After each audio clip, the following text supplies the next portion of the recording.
The ancient game of Go is a simple game with rules that take around 5 minutes to explain. I have known of the game for some time, but only as a distant game that only wise old men play, or geniuses versus AI. The game, which resembles an abstract mosaic painting by its finish, has been an exciting and challenging thing to explore these past few weeks.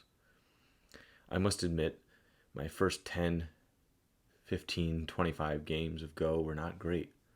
I'm used to having games that have more structure and more confinement. Being able to place anywhere on the board was daunting. However, I was determined to understand. I began consuming all types of tutorials online through Go websites and YouTubers who specialize in the game. My head whirled as I learned about terms like eyes and dead and alive, as well as various opening maneuvers I could do. For a game so abstract and open, I didn't realize there could be so much right you could do and so much wrong. However, much like learning a hobby or skill, the more I practiced, the more I began to understand. At first, I took a very aggressive and arguably Western approach to the game. I was so focused on trying to capture stones that I would be led right into a bigger entrapment by my enemy. That was one of the first lessons I learned. You can't kill everything. The black and white stones very much elicit the imagery of the yin and the yang. Interestingly, on sites like Online Go, or OGS, there's a post-game analysis that shows the probability of either player winning the game.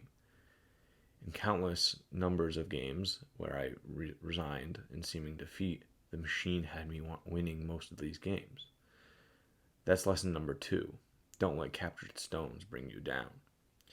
In fact, many professional strategies often require sacrificing stones in order to make a better move in the long term.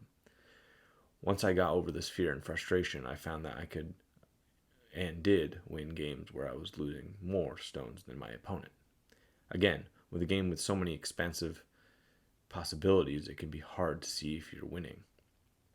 However, I began to get the same satisfying feeling as if I were learning the G chord on the guitar all over again. Moves began to make sense. I looked at the board in a larger scale. I spent less time focusing on individual battles and more about how each placement would impact my overall structure and territory count. I still make plenty of mistakes, but far less foolish ones. I'm beginning to learn from them. I view the game as exactly that, a game. An area of play that has clear confinements that you must work in. I no longer see it as an open-ended nightmare where I arbitrarily am placing a white or black stone. Instead, I see a battle of strategy with my opponent where I can make a few good moves and far more worse ones.